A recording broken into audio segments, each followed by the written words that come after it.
It's kind of an unusual trilogy in a way, in that the films aren't connected.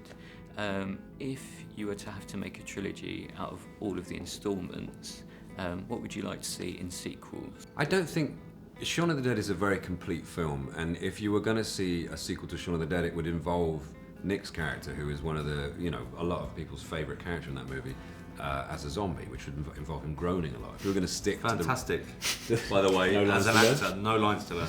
No, if we were going to stick to the Romero canon, then he'd never learn to talk. Or Bob speaks a little bit, doesn't he? In Day of the Dead, he says something about Aunt Alicia. But I feel like that story's closed, and people always say, "Oh, make a Shaun of the Dead 2," and I'm like, "Well, why? Just watch Shaun of the Dead again." It might retroactively spoil it. Hot Fuzz is a film that could possibly breed sequels if you wanted to see them being Hot Fuzz. The first one is an origin story. It's how they get to be those super cops. We could possibly make a film about them as super cops. I don't know how worthwhile it would be. I feel like, it's not always good to go back. Things don't necessarily need sequels, and the impulse to see the same thing again isn't necessarily healthy. With The World's End, it would have to be a sort of, well, we don't want to give it away, but do you think, would you like to see a sequel to any of our films? No, I think they're just beautiful. I think they're beautiful as is.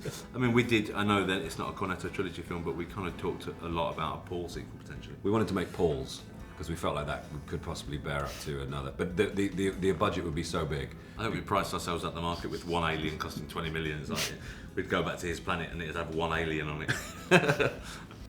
The thing is that I think with the three movies, what we've done, which is why people always ask us about sequels, is we try and have final scenes that are definitely like sort of a closing statement, but like hint at future adventures.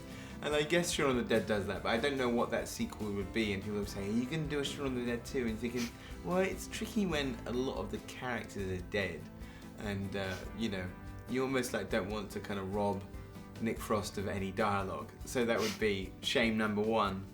Hot Fuzz 2, I think you could maybe do something. If you did a sequel to that, it would be that Danny and Angel go back to London and transport him to London.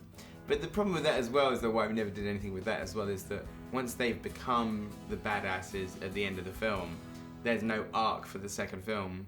You don't want to do that kind of thing that happens in so many sequels. It's like, well, let's make them less badass again so they can rise up. But it would probably, we did have a title for that one. We called it Hot Fuzz 2, Pigs in the City, which I thought could be good. This one, I don't want to talk about the end scene because I think some people would say, hey, you could continue with that last scene. You could have further adventures. It's like, maybe, but I don't know. They're very difficult. I couldn't make 3 films out of them. I also like the films so far, every film that I've done has taken 3 years to make. So the idea of doing sequels to anything just feels like, oh, I've got other stories I want to tell, other things I want to do with my life.